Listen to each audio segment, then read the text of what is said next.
Salve, salve, minha gente! 30 de maio de 2026, sábado da 8ª semana do Tempo Comum. Meus queridos, muito bom dia, vos saúdo com a paz de Jesus, sabadou. Que alegria nos encontrarmos nesta manhã de sábado, completarmos o ciclo semanal, né? Com a palavra de Deus, nós ouvimos todos os dias em comunhão com a liturgia da igreja, é sempre um privilégio, né, gente? Muito bom, muito bom. Vamos iniciar então em nome do Pai, e do Filho e do Espírito Santo. Amém. Leitura da carta de São Judas, versículos 17, do 20b ao 25. Vós, porém, amados, lembrai-vos das palavras preditas pelos apóstolos de nosso Senhor Jesus Cristo. Edificai-vos sobre o fundamento da vossa santíssima fé e rezai no Santo Espírito, de modo que vos mantenhais no amor de Deus, esperando a misericórdia de nosso Senhor Jesus Cristo para a vida eterna. E a uns que estão com dúvidas, deveis tratar com piedade. A outros, deveis salvá-los, arrancando-os do fogo. De outros ainda deveis ter piedade, mas com temor, aborrecendo a própria veste manchada pela carne. Àquele que é capaz de guardar-vos da queda e de apresentar-vos perante a sua glória, irrepreensíveis e jubilosos, ao único Deus, nosso Salvador, por Jesus Cristo, nosso Senhor, glória, majestade, poder e domínio, desde antes de todos os séculos, e agora e por todos os séculos. Amém. Palavra do Senhor. Graças a Deus. Muito bem, meus queridos, nós estávamos acompanhando até ontem a carta de São Pedro, a primeira carta, e hoje a igreja colocou esta pequena carta de São Judas, que é um dos escritos mais breves do Novo Testamento. Tem apenas 25 versículos esse texto, gente. Acredito ser o menor texto do Novo Testamento e da Bíblia, né? Mas, ao mesmo tempo, é uma carta carregada de densidade teológica, de zelo pastoral. Essa carta, gente, pertence ao conjunto chamado Epístolas Católicas, que são 7, não é? Qual que é a diferença das epístolas católicas? A gente precisa entender um pouco a Bíblia e a categorização dos textos, né? Existem as cartas endereçadas e existem as epístolas católicas que não são endereçadas, né? Os destinatários, eles são universais, elas não são dirigidas a uma comunidade específica, tá? Por exemplo, Tiago, seja a primeira e a segunda carta, como também Pedro, primeira, segunda e a terceira de João, tá? Então a carta de São Tiago, as 2 de Pedro e as 3 de João também fazem parte das epístolas, né, católicas, assim chamadas. Depois nós temos as epístolas paulinas, as epístolas endereçadas, né? Porque Paulo, por exemplo, escreve para os romanos, para Roma, escreve para Éfeso, para Filipos, para os filipenses, entendeu? Muito bem, gente. E o autor aqui na carta de São Judas, ele se identifica como Judas, o servo de Jesus Cristo e irmão do Tiago, como está no primeiro versículo da carta. A tradição da igreja, desde os primeiros séculos, o reconhece como um dos irmãos do Senhor, que são mencionados no Evangelho de Mateus, né, no capítulo 13, versículo 55, e também no Evangelho de Marcos, no capítulo 6, versículo 3. Tá? Ou seja, é um parente próximo de Jesus, provavelmente primo, né? É sempre importante nós lembrarmos que o termo adelphoi do grego não implica necessariamente irmão de sangue. Esse que é o problema dos nossos irmãos protestantes, né? Os irmãos do Senhor. Aí eles dizem que Maria teve mais filhos. É falta de conhecimento linguístico, né? Essa expressão adelphoi ela, evidente, nós sabemos, né, o hebraico e o aramaico usam esse A inicial para designar também parentesco amplo, né? Então, Tiago, a quem Judas se associa, é o Tiago, chamado o Justo, né? O bispo, o primeiro bispo de Jerusalém, o autor da carta de São Tiago, que é o chamado Tiago Menor, né? Na tradição católica. E ao apresentar-se como servo e não como o irmão do Senhor, Judas ele manifesta humildade e reverência a Cristo. Tá? Então, provavelmente um apóstolo bastante simples, bastante humilde. Tá? A carta foi escrita provavelmente entre os anos 65 e 67, um pouco depois do martírio do apóstolo Pedro em Roma. O local, gente, é incerto. Tá? Na Palestina, no Egito, nós não sabemos aonde. Tá? Nós vemos aqui que há uma semelhança muito grande, né, com o capítulo 2 da segunda carta de São Pedro. Né? Os estudiosos eles vão comparando textos. Né? Há uma semelhança muito grande, por isso que alguns estudiosos sugerem que tanto Pedro quanto Judas tenham utilizado uma fonte comum, tá? Talvez algum panfleto doutrinal que circulava naquelas comunidades nascentes, né? Ou ainda que Judas possivelmente tenha conhecido os textos de São Pedro. Nós não sabemos, tá bom? Isso são especulações exegético-teológicas. Né? A igreja primitiva, né, ainda estava nas primeiras décadas nesse tempo, né? Nas primeiras décadas, e enfrentava graves ameaças internas. Né? Os falsos mestres que começavam a surgir dentro das comunidades eram homens que se infiltravam nas comunidades cristãs. Não é? Judas vai falar sobre isso. Cuidado, são homens ímpios que transformam a libertinagem em libertinagem a graça de nosso Deus. Cuidado com eles. Então eles pregavam uma espécie do chamado antinomismo. Não é? O que é o antinomismo? Muito presente hoje em dia, gente. Tá? É a ideia de que, como nós somos já salvos por Jesus com o mistério pascal, então nós não precisamos ficar tendo medo do juízo final. Não temos que ter medo. E qual que é a consequência dessa mentalidade, desse modo de pensar, dessa ideologia? A consequência é que as pessoas passaram a viver sem freio moral, de maneira totalmente desvirtuosa. Essa é a consequência. E Judas vai denunciar isso. Tá? Então, nas palavras de Judas, aconteciam, entre aspas, as chamadas manchas nas vossas ágapes. Olha só. Nuvens sem água, ondas bravios do mar. São expressões do texto de Judas, né? Então a carta é, portanto, um alerta urgente contra a apostasia e um chamamento a combater pela fé, né, que uma vez por todas foi confiada aos santos. Tá? Os destinatários dessa carta, gente, são cristãos, provavelmente de origem judaica, que estavam espalhados pela Ásia Menor ou pela Palestina, né? E eram profundos conhecedores do Antigo Testamento, das tradições judaicas, que a carta está repleta de referências a personagens de eventos do Antigo Testamento. Então, provavelmente, quando ele escreve, ele supõe leitor que conheça. Então, provavelmente eram judeus, cristãos judeus.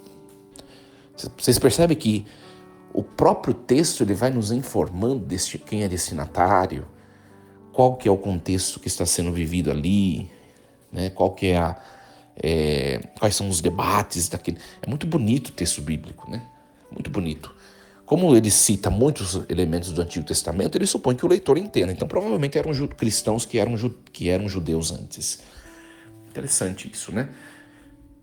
No texto ele fala sobre o Êxodo, sobre anjos caídos, sobre Sodoma e Gomorra, sobre Caim, sobre Balaão, sobre Corá, sobre Enoque, sobre São Miguel Arcanjo. Ele fala. Ou seja, só pode ser um leitor que conheça o Antigo Testamento, a Bíblia, né? Tá? Então a estrutura do texto é muito interessante. Após uma saudação inicial, nos 2 primeiros versículos, ele faz a declaração do propósito da carta, que são os versículos 3 e 4. E depois ele descreve o caráter dos falsos mestres, com exemplos do passado. Aí vai do versículo do 5 ao 16.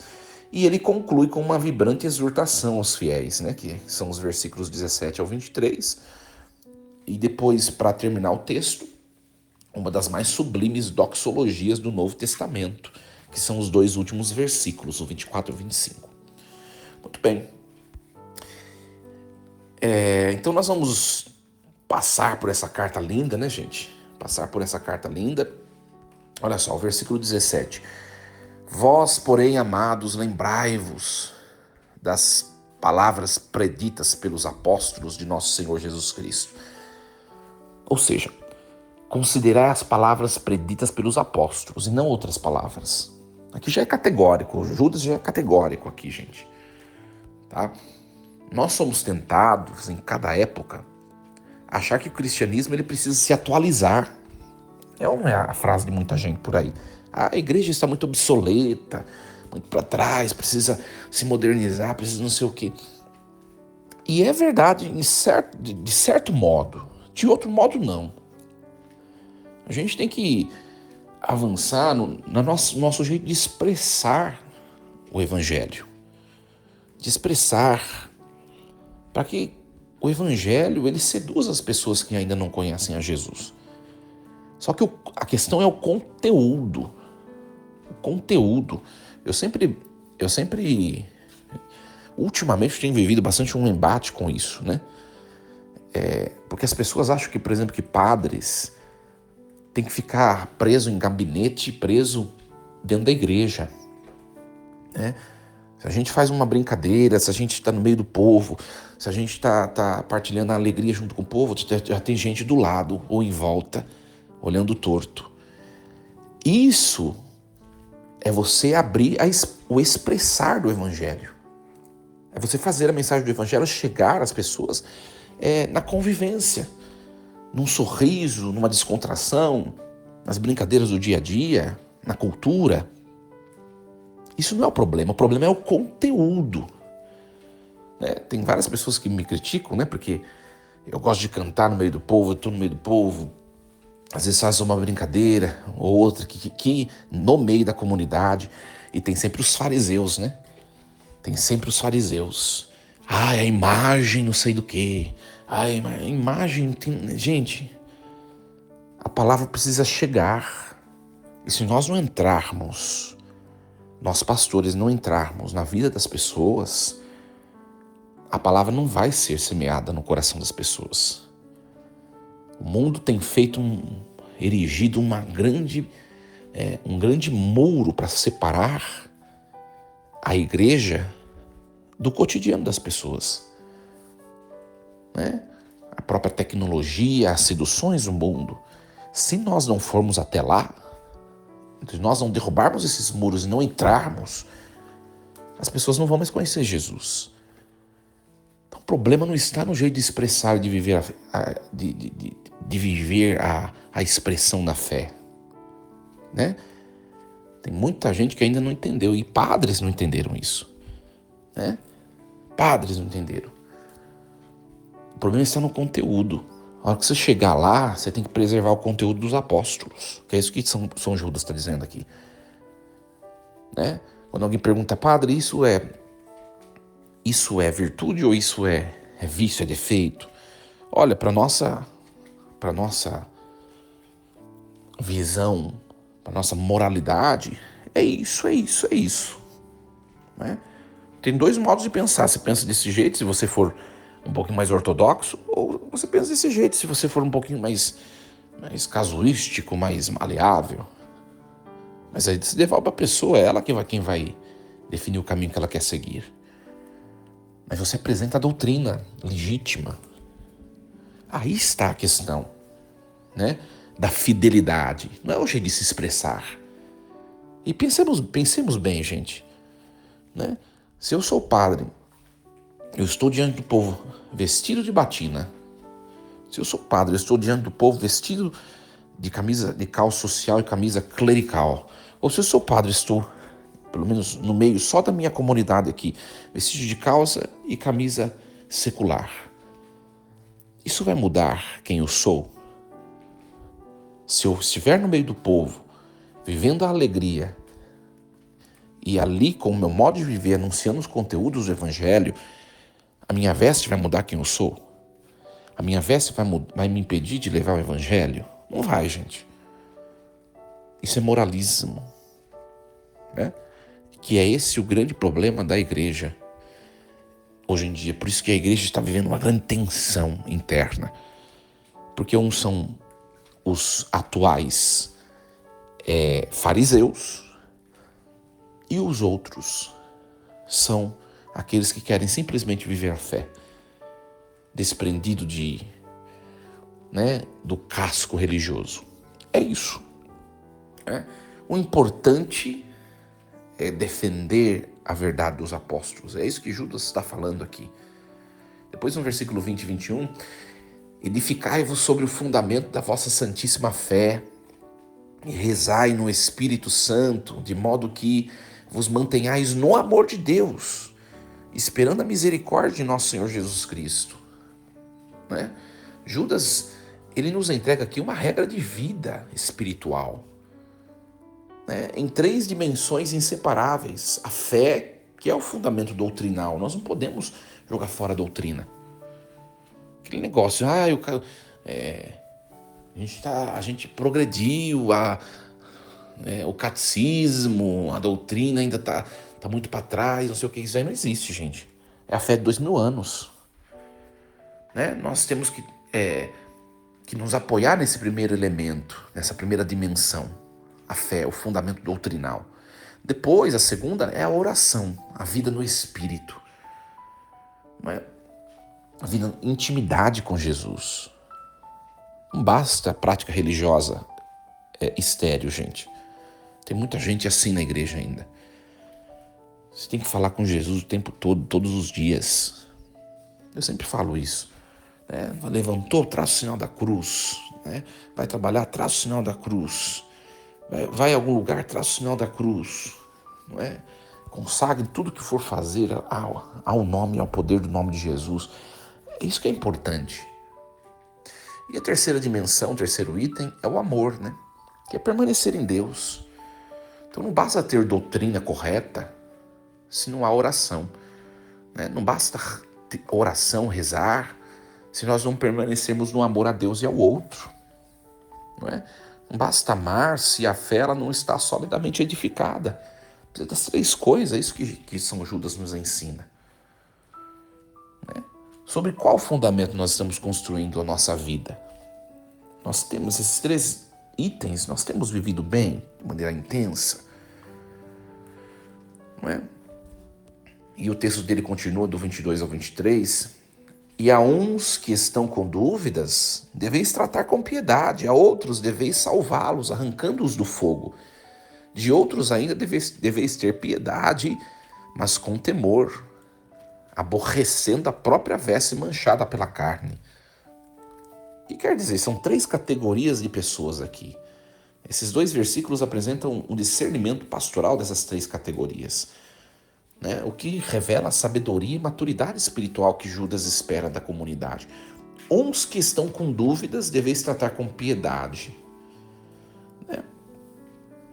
Ou seja, são cristãos vacilantes, inseguros diante das falsas doutrinas, mas ainda não seduzidos por elas.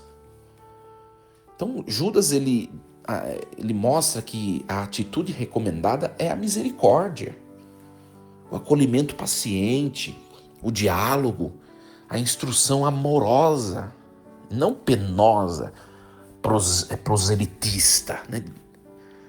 Então não se combate a dúvida com condenação, com julgamentos, com moralismo, gente. Aquela coisa que eu sempre falo para vocês, vocês vão evangelizar, não fica falando assim para quem tá longe da igreja. Ah, você vai pro inferno. Ah, você precisa voltar para a igreja logo, por isso que as coisas não estão dando certo na sua vida, não sei o quê. Algumas frases, em vez de seduzir, de trazer as pessoas, elas carecem do que Judas está falando aqui, de piedade. E ninguém evangeliza ninguém desse jeito, gente. Por isso que ele fala, tem que ter piedade. Tem que ter piedade a quem está com dúvida. Que é ser delicado no modo de levar Jesus a essas pessoas. A segunda categoria, a outros deveis salvá-los arrancando-os do fogo. Aqui já é uma situação mais grave. São os que já estão à beira da perdição, como que envoltos por chamas. Então a imagem, ela remete ao texto do profeta Amós, no capítulo 4, versículo 11, né? Que o profeta mostra um incêndio do qual são retirados, são arrebatados, né? Foi arrebatado um tição, né? Desse texto bíblico que é tirada essa expressão. Também nós vemos no livro, na profecia de Zacarias, no capítulo 3, versículo 2, que Josué, o sumo sacerdote, ele é um tição tirado do fogo, não é? Então, Judas está usando esses dois textos, para mostrar que as pessoas que estão no erro, elas têm que ser tiradas do erro, né? Então, a ação aqui requer urgência e vigor, salvá-los, arrancando-os. Tem muita gente que está no erro de falsas doutrinas. Tem tantas doutrinas por aí cristãs, gente. E a gente sabe que a verdade ela é única, né? Você pega o cristianismo multifacelado em tantas religiões diferentes, não é? E cada uma delas, cada igreja prega uma coisa diferente. É impossível Deus ele ser tão fracionado assim. Tem erro em algum lugar e a gente sabe onde está o erro. O erro está naquilo que foi dividido, que foi inventado, né, gente?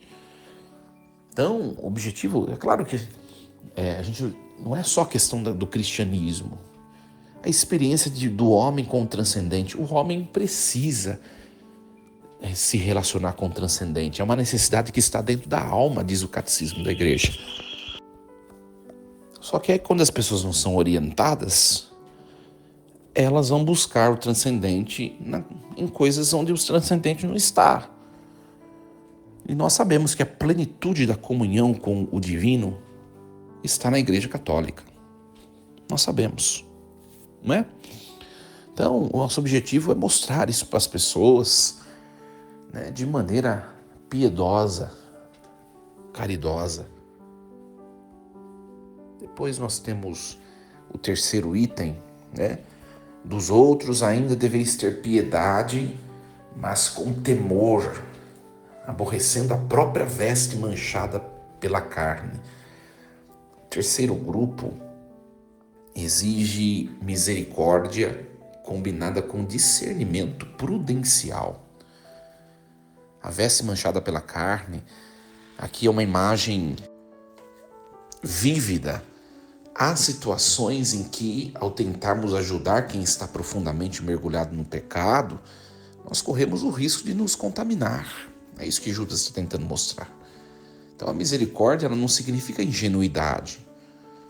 O temor aqui não é medo servil, mas é um santo temor de Deus. A consciência da própria fragilidade, né?